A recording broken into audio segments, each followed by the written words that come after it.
chiro impepo yega mukati nezvinzungu zvachona zvakaisa.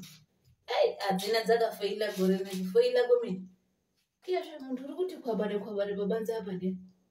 Iyazve pirivi onini wapetuka kuchikora kwakanaka ere wakati kuzuzu kudai. Wakati kuzuzu chini?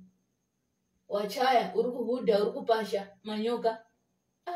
Ndakazvibhuya zuro handisi kubhuya ere pai uya tione temperature. Hausi konini, hausi kupishe mwiri. Maonini Mandere ndakabhuya zuro aya ndikati Mandere aya musizi kunase kuibvisa aya ndakabhuya ndikati ini musatondipe Mandere. Musandipe Mandere ndipe inhenzi yangu yandabva nayo kumapandanda ndirike. Mandere azi kuibva anorwarisa. Ndikabhuya paya ndikati chinini? Ndikati petudzai Mandere pachoto muchikari mutotange kuise moto wakawanda zvibhoire zvibve Mandere andokuibva. Mandere ndinomaziya asingazi kuibva zviya ipoison anorwarisa. Ngati mai anoreketesa chigarire.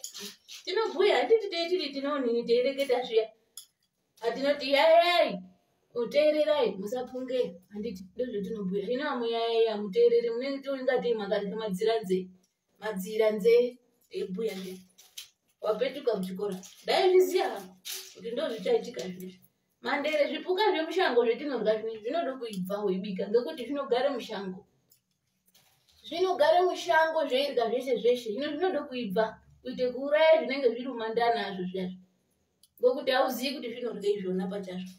Ndichaone zvokuita kuti titi tiende chikore nguwa nekutanga kusunde bhara kowe chikore 40 km kobude chikore. Tagumeyo manesi anokubhira kuti kwai ana mbuya unini vai vanokubhira kuti kwai unini tode $5 yekati. Vapedza vakuti enda utenge mapilizi tipinge enda utenge unini mapanado. Ndozvo vanotibhira. Enda wogambaya temperature yako yakanaka enda umbowata umbozorora.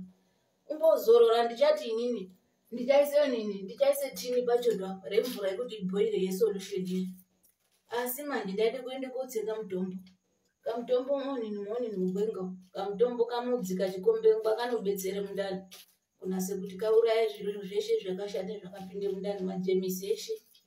Kanouraya kako. Hino maiwe babangu dziyawe magarai tiri mumagarai. Sekuru keche akashaika. Hino nguwa ine yeshe magarai atifaniri atitenderi kubate badza nebanga. Kusvikira sekuru keche vaikwa. Mutemo muno mwamuchakagara. Ndikaonekwa nezibadza ndakariti paka kudai. Unozi vatanga atete vaya goni nekusatedze mutemo ngokuti ngevomambo. Vanodaro payani mukoma give mutape. Hino zvendichatoita zano ngere. Ndinoende kotsenga mutombo. Andikakoreri mwana eirwara ukoro kotsenga mutombo. Zvendinotoita ndinototore badza iri ndomubvisa upini.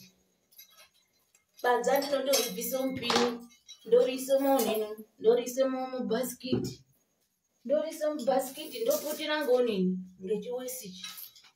Kuti ndotsenga mutombo monini mugwenga. Mwana unorwara ndinochitoite zvokungwara kutoti ndeiningira masaidi mambiri. Hakuna uri kundiona ere ngokuti vakandiona ndakatore nini badza. Unotozi vatanga. Ndotoripiswa mbudzi neonini nejongwe. Mbudzi pongo nejongwe. Hino ndinoenda. Sara wakati kwati. Umbomwe mvura.